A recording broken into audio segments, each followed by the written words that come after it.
Hello everyone, we're continuing our series of talks. With us is Dr. Michael Laitman. Hello everyone. And today we'd like to talk about spiritual geography. From the source texts, I know that on each part of the land of Israel and on planet Earth in general works some kind of spiritual force according to the law of root and branch. And I'd like to ask, what spiritual force works upon which part of our land, and what is it expressed in? The thing is that everything stems from the spiritual roots. There's one unique root that's simply a spiritual force, which then gradually divides into the system of higher forces that are interconnected between them. This system consists of 10, which afterwards expands to 12 and even 13 forces, etc. In short, there are many spiritual forces, which actually is one spiritual force, the force of bestowal, the higher force,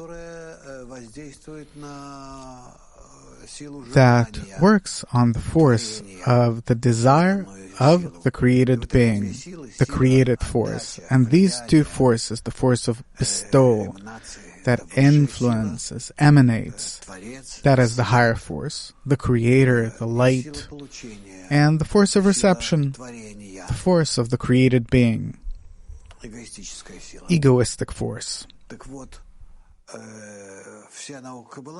So the entire wisdom of Kabbalah simply tells us about the system of creation that actually consists of these two forces.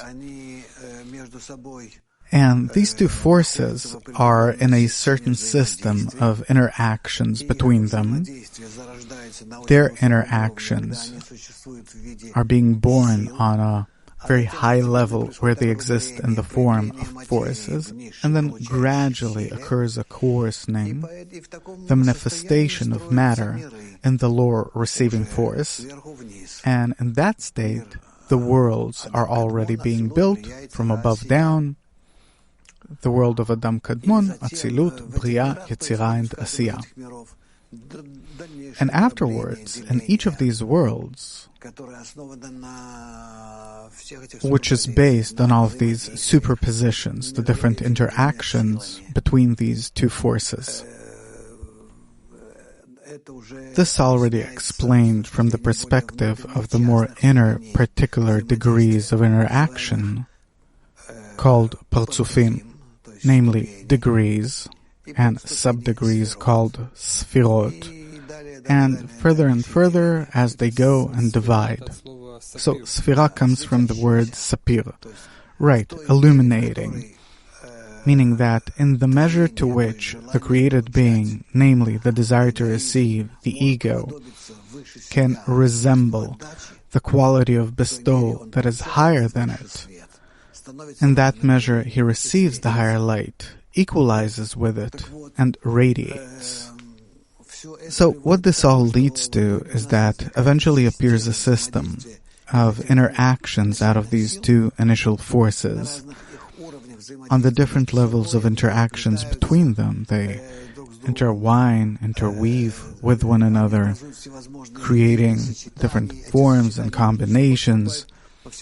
These combinations between themselves enter different kinds of connections, unifications, assemblies of different kinds, etc. And as I already said, appear partsuf, partsufim, sfirot, and the worlds. And all that exists in the system of the higher forces. This is still in forces. And afterwards occurs their materialization, as if materialization, like we've learned in our perception. Right. Meaning from forces, it comes to a system of interactions in our corporeal qualities. The difference between the spiritual and corporeal qualities is in that all the spiritual qualities are based on the quality built upon the quality of bestowal, interaction, mutual support, each trying to do something outside of himself, and thus these qualities are called spiritual. And afterwards, they fall to such a level where they start interacting between themselves egoistically, meaning each interacts with others only in order to reveal inside himself certain egoistic qualities, skills, fulfillments. And that's the division between our lower egoistic world and the 5 higher worlds. So there are 5 sources that are influencing, acting upon the land of Israel. In particular, there's the root, which is the thought, the beginning of everything, and that is the quality of the Creator, the force of bestowal. And there are 4 forms of influence, which are the 4 phases of the expansion of the light, of the creation of the created being, and each of them acts upon a specific part of the land. From what you said, the root, the thought of it all, the keter, works on the part of land in particular called Mount Hermon, the Hermon. It as if corresponds to it. And then I heard you say that the Chokhmah is the Upper Galilee, etc. So, if you can explain about each part. The geography of the land. Right, the land of Israel, Since every higher pressure, appearance, influence happens in these 5 stages that were predetermined in the higher world.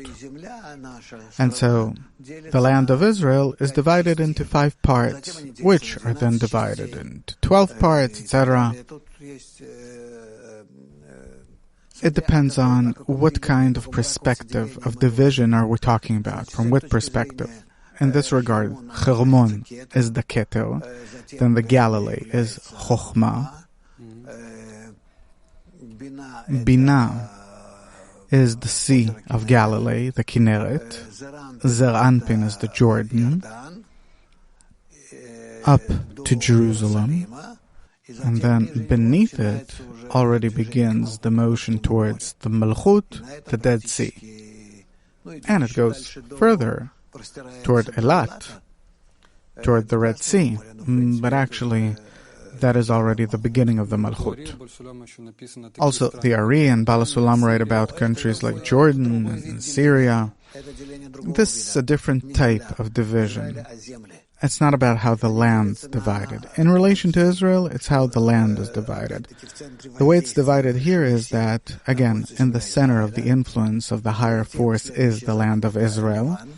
Then follows Lebanon, then Jordan, then Syria, and after Syria, Babylon. 5 parts as well. And all the rest of the countries are simply considered countries. They divide, however, and it doesn't really matter how. It's interesting that Kabbalists wrote about this thousands of years ago, when such countries did not yet exist, at least not in the borders that we're familiar with. They clearly described the borders. Right. So we're not talking about countries, but about the spiritual influence. Right, about the spiritual influence in the spiritual worlds. That's where the prototype of it is. And then how it's all reflected in our world in matter.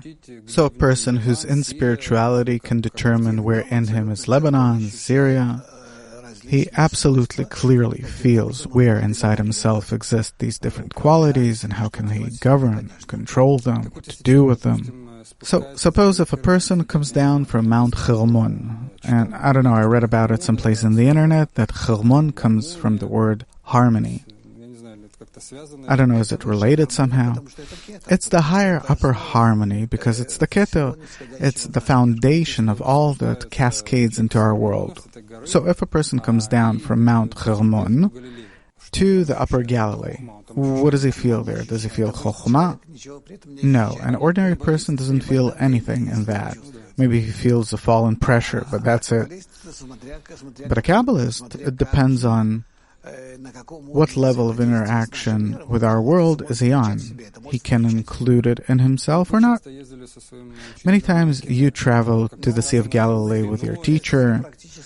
Well, we practically traveled all over the country. And in each place, you can say that, yeah, we felt really different influences. He even had a house near the Sea of Galilee. Right, we had this small house where we used to come to, where we lived, slept for a few days, then went back. And we did this about once every 2 weeks. And a Kabbalist could feel certain forces there acting upon the land. He could draw those forces from there somehow, or it's unrelated. We drew forces from there, of course. Big forces. Could you have done the same in Siberia or New York or not? No. In no other place. First of all, the thing is that in the north, around Tiberias, at Mount Meron, there is this tremendous spiritual realm, places where you simply fall into or under certain spiritual forces. But this is only in regard to people that are dispositioned towards it, that know how to tune themselves on that frequency, that they have this kind of sensitivity. Yeah, that they've developed this sensitivity in them. It's not mysticism, it's not meditation, but we're talking about people that study the wisdom of Kabbalah. They feel and understand the difference between these forces, and to the contrary, those places that ordinary people consider to be spiritual, Kabbalists relate to these places in a pretty ordinary way, paying really no attention to them and not relating any spiritual forces or influences or sources to them. Can you give an example of what can be felt there to pass it on to a person who doesn't feel? No. With a person who doesn't feel, you can't do anything. I stood next to my teacher in the strongest place in our world, which is next to the tomb of the Rashbi, and I practically felt almost nothing, at least compared to him. It was practically zero. And he was in complete spiritual elation. Why next to his tomb? Why not next to where he was born or... No, it actually doesn't matter. It's simply that only place where we know for sure, feel, see that it was related to the Rashbi. Why not where he studied, but actually where he was buried? Because we know where he wrote the Book of Zohar. Why not there? I don't know. To tell you the truth, I personally am not sure that that's where it is. We never went there with my teacher, meaning to the Idra Rabbah, where it's written that he wrote the book. We never went there. If we went, then we went only to the tomb of Rashbi.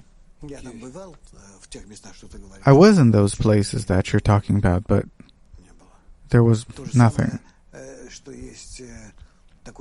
Same as there's this, saying that in the Sea of Galilee there's this place called the Well of Miriam, that if we drink water from, the story says that the Ari gave a student water to drink from there, and he became afterwards a Kabbalist. Yeah, that he started attaining the spiritual world. Of course, you can drink water from the Sea of Galilee. It's not forbidden, but that it will give you some kind of spiritual attainment, of course, that's not. So these are all stories. Right? Beautiful ones, very interesting ones. Every people has such, but we need to understand the difference between true Kabbalistic sources and non-genuine sources. First of all, everything really depends on the place, even in our world, that there needs to be some kind of a clear root that you can touch. That's A. And B, that person who's touching, that he will know how to touch upon it internally by his intentions. And so by the realization of these two desires, the contact really happens. If you can explain, from the Hermon come down to the Golan waters cascading through 32 sources of water. Why 32? Did someone count it, or is it just an allegory? No, it's not allegorically speaking. The thing is that the entire system of the higher world consists of 320 parts, each in its turn consisting of 10 parts, 10 sfirot. Therefore, all in all, 32 streams of the higher light cascading from the uppermost point through a system called the light of Chokhmah down to the Bina, to the Kinneret. Okay, so we also talked about from the Jordan to the Kinneret to the Dead Sea. That's already the rest of the system. The area of Jerusalem from the Jordan to Jerusalem is the area of the Zeranpin, corresponds to a force called Zeranpin. What is that force? It includes 6 sfirot. What is that? The thing is that the cascading from above down, what is it for? It's in order to give all of the lower ones, and the lower ones are the souls, and the souls, they relate to Zeranpin and Malchut, meaning the Dead Sea. So eventually you need to water the Dead Sea. We see that the Dead Sea, it exists for already thousands and thousands of years, and in the past few hundreds of years, it's all the time becoming shallower. It's the lowest point on Earth. I think minus 400. I think minus 420 today, maybe even more, because it's becoming ever shallower. There are these giant sinkholes that appear already that go deep into the ground. It's very close to the inner part of Earth, where the entire system of elements, chemical elements, is boiling in magma. And therefore this place is very heavy. The water itself is very unique. No matter how much they study it, still they won't be able to discover those special qualities that exist in it. Can we say that it symbolizes our ego? Yeah, it symbolizes our ego. That black matter that sucks everything into itself, and therefore there's no life there. Right. But at the end, like it says, everything needs to be born from there. That's in case that will act correctly. And then the Dead Sea will receive from Mount Hermon all the abundance and light and water, and will blossom, really. Because once in those places, in all of those mountains, there was tremendous vegetation, there was vineyards, there was everything. You mean instead of the desert and the Dead Sea? Yeah. There weren't so many deserts. There were forests, there was vegetation. You went there with your teacher to those places, to Jerusalem, for example. We went to Jerusalem, but tell you the truth, he didn't really respect the place and the Western Wall, because as Kabbalists write, since Jerusalem was destroyed 2,000 years ago, right, then the spiritual force left it, and it can be reestablished only if the people of Israel rebuild their good attitude toward one another. And therefore, even though that Jerusalem is considered a very high point for Kabbalists, today it's very high in terms of its negativity and not positivity. Well, these points of Jerusalem and the Dead Sea, they're closer to the created beings, so why don't you go there? Because it corresponds to Zeranpin and Malchut. We never went to the Dead Sea, and to Jerusalem, I went with him only twice. Oh, no, now I remember a bit more, but still, these were these kinds of mundane trips that we simply need to go there, meet people, do something there. Meaning you can't draw forces from there right now. No, I didn't see that he received any kind of energy supplementation, connection with the higher world. And even though that we visited his relatives in Jerusalem, other places, we went different events there, but actually, no. And at the Western Wall, we were there only once, and only for a few moments. So, if not to take into account Meron and the tomb of Rashbi, then we didn't go to any other places. By the way, also not to the Hermon or the Cave of the Patriarchs. We didn't go there. It's very strange because Hermon is the uppermost point. It's considered the quality of the Creator that you need to draw from there. No, we didn't go there. We never rose higher than Tiberias. Tiberias and Meron.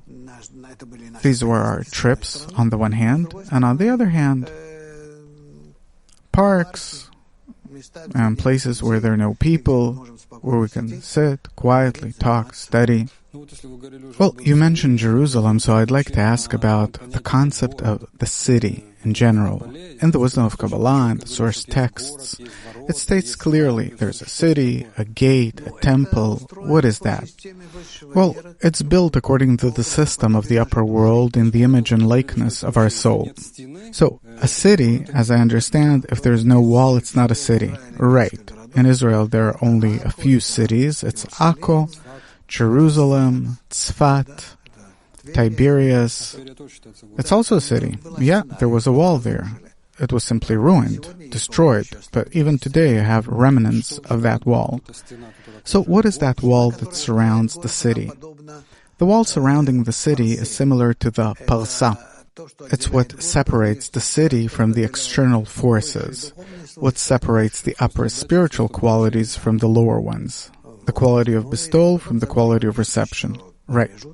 And beyond the city, there's this space, the so-called 70 amma, that still relates to the city, pertains to it, and the city gates. The city gates, it's very elaborately explained. It's a special entrance into the upper world where a person needs to correct himself in a specific way in order to be worthy of entering the city, so to speak, the spiritual degree. And therefore, it's not a simple action to enter the city gate. Can we say that a wall is like a kind of condition? The wall is the screen which shields the city from everything that is outside of it. Meaning, in the city, there's the quality of bestowal. Outside of the city, there's the quality of reception, the evil ego. And so the city restricts itself by this quality of bestowal because those outside of the city, as a rule, these are different bandits, egoists. They can't come closer to the wall because it rejects them, or they themselves are rejected by the wall, from the wall, as if the wall forces them, coerces them to be giving, kind, and it's not a part of their nature. So, by using the language of roots and branches, Kabbalists took concepts that were familiar to them, like city, wall, gate, that existed in their day-to-day life. They felt their spiritual root and used them in order to explain things. Yeah, but they also understood, why do we arrange ourselves in this world the way we do? Why do we build houses in a certain way? Huts, tents, houses, temples. But what they felt, what they described, were spiritual desires. They felt it as the result of the spiritual forces, that this is how a person needs to build himself. Right, and Ari writes a lot about it, that there's the house and there's the yard. Right, house, yard, desert. So we're talking about specific desires that I can use for the sake of the Creator, and those that I still can't use for the sake of the Creator. Right, a person sitting inside the house, that's the inner part of the soul. And the house itself, the yard, and the desert, that's already the exterior part of the soul that he needs to correct. Another question, why did Kabbalists travel so much? Why did they leave their city and traveled for several years?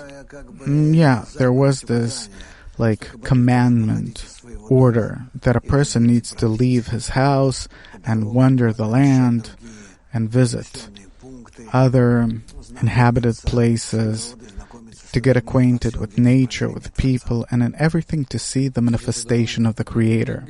It gave them some kind of energy. It gave them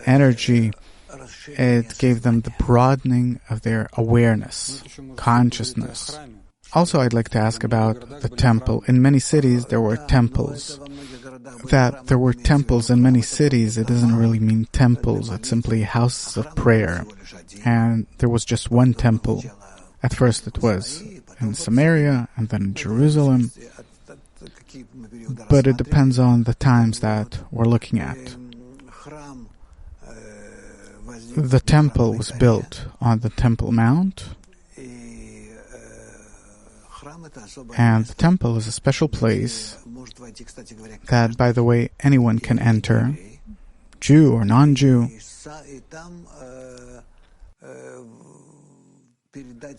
And there to pass to the Creator his hopes, wishes, requests. Why did they have to come to some specific place? A specific place because both exist there, the geographical and spiritual conditions, and the relationships and hopes of people, and they all come down to this one point. But Kabbalah says that a person is connected with the Creator through his heart. Obviously, you're right, but besides that, there's also the geographical place. As you see, today you're asking me about geography. So there's also a geographical similarity to the higher world. So there's something about a huge amount of people coming together in one place, and what do they do there? Because it's unlikely that they just brought an offering of some animals or plants. No. To bring an offering, burnt offering means a reflection of man's wishes, to stop using his ego, to stop working with his egoistic self, and thus he wishes to bring it as an offering. So, as a result of a Kabbalist bringing his ego as a sacrifice, as a result of that, they brought salt, bread, meat, fish, different things, wine, and they brought all that to the temple. Meaning all those products, they correspond to a certain kind of a desire that you make a restriction over. Right. And the people gathered, prayed, asked, sat, barbecued the meat, ate, meaning they connected, united somehow. Of course, the temple is a place of unity and connection. That's the main thing. So a person sacrifices his own ego for the sake of another, meaning he shows love and appreciation towards them. Imagine this. Suppose you know some special restaurant where you can come to bring your food or money, whoever has what, and to participate in a mutual common meal and singing and joy, celebration. It's a uniting place for the entire nation. So the temple is a place of unity, unification. And people of different nationalities could unite there. Besides that, yes, it was open to everyone. Okay, so today we talked about spiritual geography. We have 1 minute left. So, to summarize, corresponding to the 5 upper sources, the entire land is divided into 5 parts. A person's dwelling and the surrounding environment, the land of Israel and the rest of the lands around it, man. In short, each element is divided into 5, and those in their turn into another 5 and another, etc.